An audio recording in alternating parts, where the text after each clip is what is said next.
여러분 안녕하세요. 방 기자입니다. 네. 여러분, 한국적인 색이 뭐라고 생각하세요? 여러분이 생각하는 그런 한국적인 이미지는 뭐 사기 그릇, 뭐 아니면 윤기 나는, 광이 나는 뭐 이런 색이라고 생각을 하세요? 저는 어릴 적에 이제 추석이라든가 이런 명절 때 이제 보면은 한국에서는 그 종종 색동을 많이 입잖아요.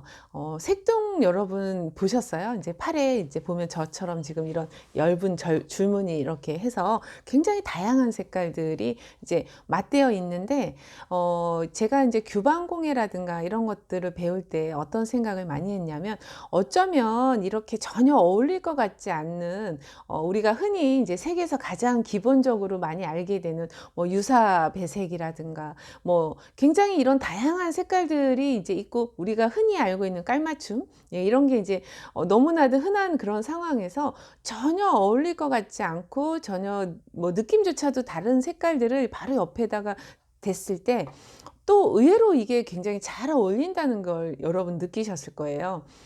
특히나 이제 그런 어떤 지붕이라든가 밑에 이런 단청들을 보시면 화려하면서도 굉장히 그 뭐라 그럴까요? 그 역동감이 느껴지고, 그래서 한국적인 그런 색채는 이제 특히나 이제 서울 지역 뭐 이런 데 문화체육관광부 이런 쪽에서는 이런 다이나믹 컬러라고 해서 굉장히 톤 자체가 조금은 어둡고, 그리고 약간 진체에 가까운, 그러니까 원래 원색에 가까운 그런 색깔들을 이제 지정을 해 놨는데, 그런 색상들을 이렇게 여러 개 모으다 보면 여러분이 딱 보시면 이거 어디서 많이 보던 색상 그 조합인데, 이제 그런 걸 보시면 색동 저고리가 보통 생각이 나실 거예요. 사실 색동 같은 경우에는 이렇게 단청이라든가 굉장히 다양한 한국 문화에 속해 있지만, 뭐 의상이나 이런 부분에도 부분 넣는데도 굉장히 자연스럽고, 뭐라 그럴까, 엣지가 있다고 그래야 되나? 그러니까 뭔가 포인트가 들어가는데 자연스럽게 스며들기도 하면서 또 눈에 띄는 그런 어떤 효과들이 있는 것 같아요. 한국적인 색상은 뭐라 그럴까? 그렇게 역동적이 되고 또 뭔가 하려고 하는, 그리고 뭔가 새싹이 움트려고 하는 그런 힘들이 있는 것 같아요. 그러다 보니까 제가 이제 한국의 어떤 그 고전 화장이라든가 한국의 전통 화장 이런 것들을 많이 사용을 해보면 조금 나름대로 독특한 그런 그 화장법이 있어요.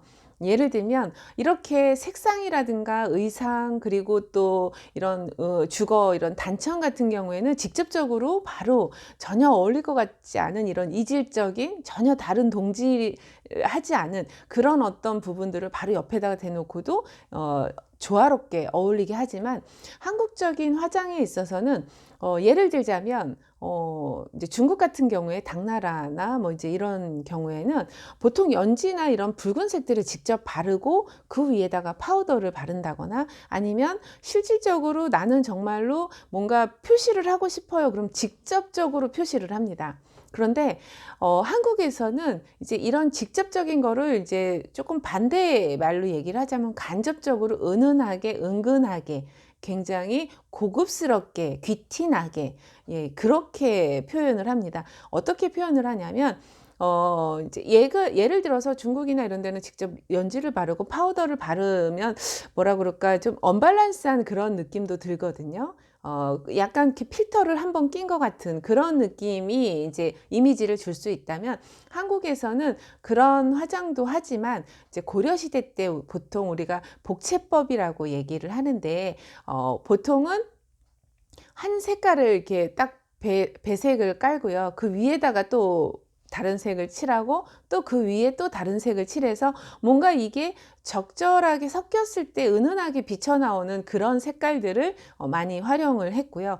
또 특히나 이제 한국에서만 보여지는 그런 좀 독특한 방법 중에 하나는 색상의 분을 직접 만든다는 거예요. 그래서 여러분이 조금 상상이 안 가시겠지만, 뭐 삼국시대 때나 뭐 고려시대 때만 해도 통일신라 시대 때가 제일 화려하긴 했는데, 뭐 노란색 뭐 송화가루라든가 뭐 치자 뭐 이런 것들, 그리고 또는 우리가 산단이라고 얘기를 하는데 나리꽃에 있는 그런 수술, 꽃수술, 여러분들이 그 많이 알고 있는 그 꽃가루가 날리는 그 꽃수수를 빻아서 파우더 100분에 이제 섞게 되면 핑크색 분도 나오고 약간 주홍색 분도 나오고 노란색 분도 나오고, 또 거기에 이제 연지 그 천연 추출물을 이용한 뭐 연지 중에서도 뭐 석류라든가 뭐 여러분이 많이 알고 있는 홍화라든가 뭐 이런 색깔들을 잘 건조하고 말려서 분하고 섞게 되면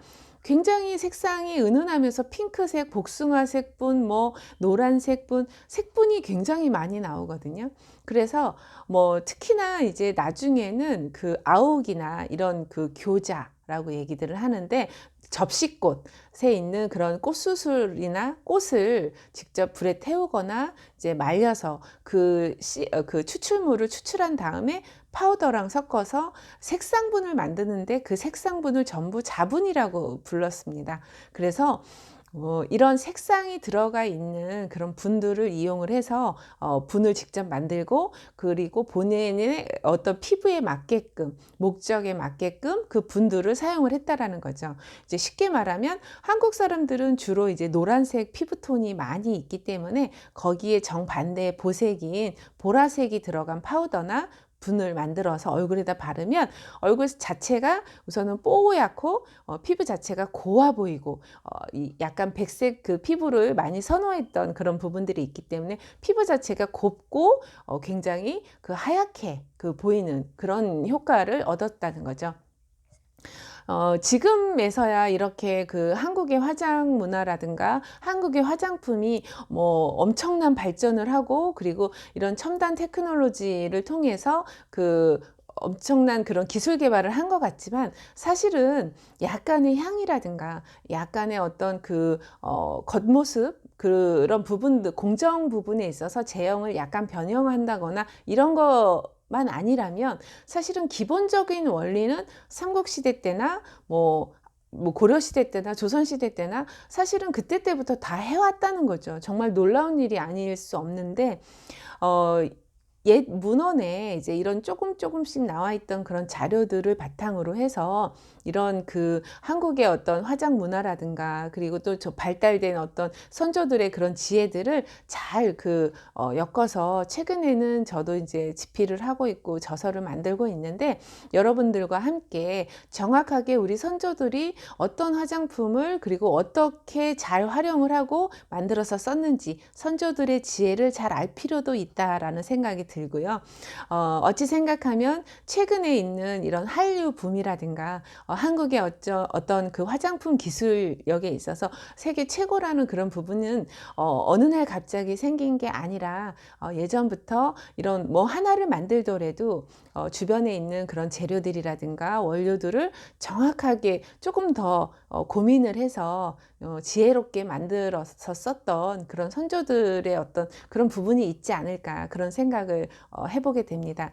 여러분, 어찌 생각하면 그 별걸 아닌 것 같지만, 그런 예전에 몇백 년 전에, 몇천 년 전에 이런 것들을 만들어서 썼다고 생각하면 너무나 그런 한국의 어떤 미적 문화에 대해서, 그 화장 문화에 대해서 가끔씩 놀랄 때가 있는 것 같아요.